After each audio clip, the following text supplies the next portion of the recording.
नमस्कार। महाभारत की बड़ी मार्मिक कथा है। एक दफ़े दुर्योधन श्री कृष्ण के पास आता है और श्री कृष्ण से यह प्रश्न पूछता है कि पूरा हस्तिनापुर मुझे खराब व्यक्ति और युधिष्ठिर को अच्छा व्यक्ति क्यों मानता है। अब श्री कृष्ण दुर्योधन की आंखों में देखते हैं और उनको समझ में आता है कि इसको वाकई जिज्ञासा है, तो उसको पूरी तरह से वो समझा सके इसलिए श्री कृष्ण दुर्योधन को ये कहते हैं कि ऐसा काम कर, तू सर्वप्रथम युधिष्ठिर को भी यहाँ बुला ला, फिर उसके बाद मैं आंसर देता हूँ। तो दुर्योधन जाके युधिष्ठिर को बुला के लाते हैं। अब श्री कृष्ण के सामने दुर्योधन और युधिष्ठिर दोनों खड़े हैं। दुर्योधन अपना प्रश्न वापस दोहराता है कि श्री कृष्ण, मेरा ये प्रश्न है कि हस्तिनापुर में सभी लोग मुझे खराब व्यक्ति और युधिष्ठिर को अच्छा व्यक्ति क्यों मानते हैं। अब जवाब देने से पहले श्री कृष्ण दुर्योधन के सामने देखकर ये कहते हैं कि तेरे प्रश्न का उत्तर मैं कल सुबह दूंगा, लेकिन उससे पूर्व तुझे मेरा एक काम करना पड़ेगा। आज पूरा दिन तू हस्तिनापुर में घूम के किसी एक सज्जन व्यक्ति को या अच्छे व्यक्ति को पसंद कर ले और कल वहाँ पर लेकर आना, फिर मैं जवाब दूंगा। और फिर युधिष्ठिर के सामने देखकर ये कहते हैं कि आप युधिष्ठिर जी, आप भी आज पूरे दिन में एक खराब व्यक्ति को ढूंढ के कल सुबह मेरे पास लेकर आना, ताकि मैं दुर्योधन के प्रश्न का उत्तर दे पाऊँ। दूसरे दिन की सुबह होती है और आश्चर्यवत दुर्योधन और युधिष्ठिर दोनों अकेले आते हैं, उनके साथ कोई भी नहीं होता। तो श्री कृष्ण दोनों के सामने देख कर ये पूछते हैं कि मैंने आप दोनों को एक काम सौंपा था, आप दोनों अकेले क्यों हैं? जिस व्यक्ति को लाना था आपको आपके साथ, वो कहाँ पर है? तभी दुर्योधन आगे आके ये बोलता है कि आपने कहा था कि पूरे नगर में कोई सज्जन व्यक्ति हो उसके ढूंढ के ला।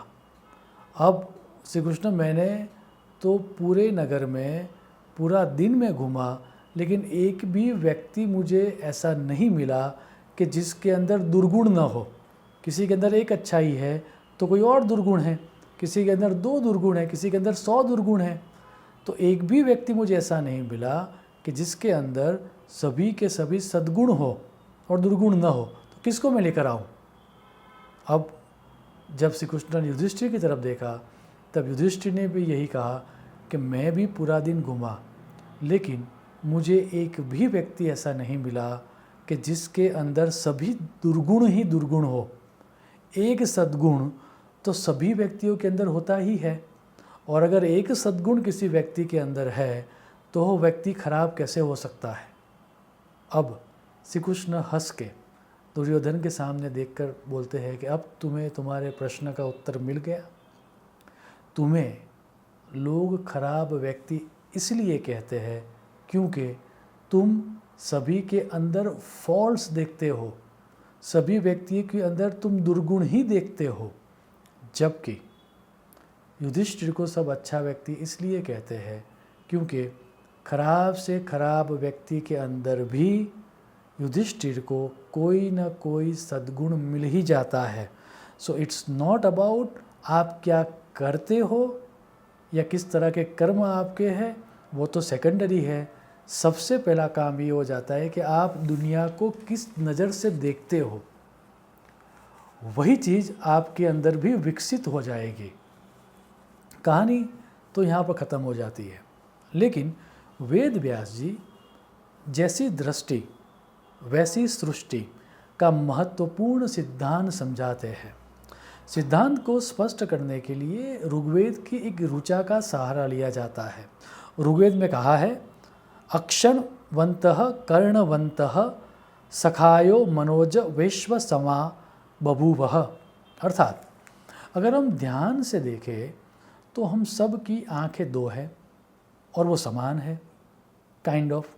हम सब के कान भी 2 है और वो समान है, हमारे नाक भी समान है, हमारे हाथ पैर और हमारे शरीर भी समान है, लेकिन हमारा जीवन समान नहीं है। हमारा जीवन समान इसलिए नहीं है क्योंकि जीवन का जो अनुभव है, लाइफ एक्सपीरियंस जो है हमारा, वो अलग अलग है।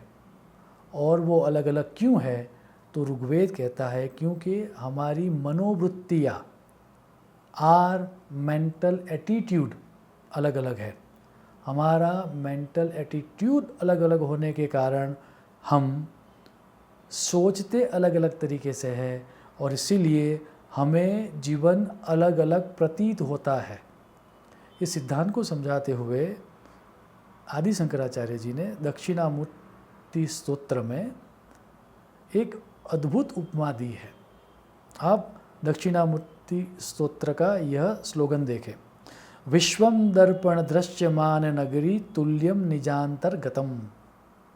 श्लोक को अगर डिकोड करके समझे तो ये समझ में आता है कि आप ऐसा समझ के चलो कि आपके सामने एक बहुत बड़ा मिरर है। तो मिरर में आपको क्या दिखाई देगा? मिरर में आपको आपकी जो पर्सनालिटी है या आप जो हो वही आप मिरर में देखोगे। वही सेम बात है। निजांतर्गतम, दैट मीन्स आपके अंदर का वर्ल्ड, दैट मीन्स कि आपका मन जैसा होगा वैसा ही विश्व आपको दिखाई देगा, क्योंकि the world is nothing but the reflection of the self. इसी सिद्धांत को समझाते हुए हठयोग प्रदीपिका में यह सूत्र दिया गया है, मनोदृश्यम इदम सर्वम यत् किंचित सचराचरम। अर्थात जैसी हमारी दृष्टि होती है, जैसा हमारा मन होता है, वैसा ही विश्व हमको प्रतीत होता है। अब ये जो वैदिक सिद्धांत जो है वो समझने के बाद बहुत सारी चीज़ों में हमें आश्वस्त हो जाने की आवश्यकता है, क्योंकि अगर हमारी रियलिटी को अगर हमें चेंज करना है तो वो बहुत आसान है। मान लीजिए हमारा एनवायरनमेंट, हमारा काम, हमारे आसपास के लोग या जिस तरह की परिस्थितियाँ जीवन में घटित हो रही है वो हमें पसंद नहीं है, तो वो चेंज करने के लिए हमें क्या करना है? हमें कहीं बाहर काम नहीं करना है, हमें सिर्फ अंदर काम करना है। हम हमारा इनर वर्ल्ड बदलेंगे, हम हमारा विज़न चेंज करेंगे, हम हमारा एटीट्यूड बदलेंगे तो बाहर का वर्ल्ड तो अपने आप बदल जाएगा। एक प्रसिद्ध गीत की ये पंक्ति है कि जैसी नज़र होती है वैसा ही नज़ारा होता है। वो गीत की पंक्तियाँ जो है उसको लिखने का काम किया है प्रेम धवन जी ने। प्रेम धवन जी की इस पंक्तियों के द्वारा मैं मेरी वाणी को विराम दूंगा। आप ये पंक्तियाँ देखें, बदली तेरी नज़र तो नज़ारे बदल गए, बदली तेरी नज़र तो नज़ारे बदल गए, वो चांदनी वो चांद सितारे बदल गए, बदली तेरी नज़र तो नज़ारे बदल गए। शुभम भवतु, प्रणाम।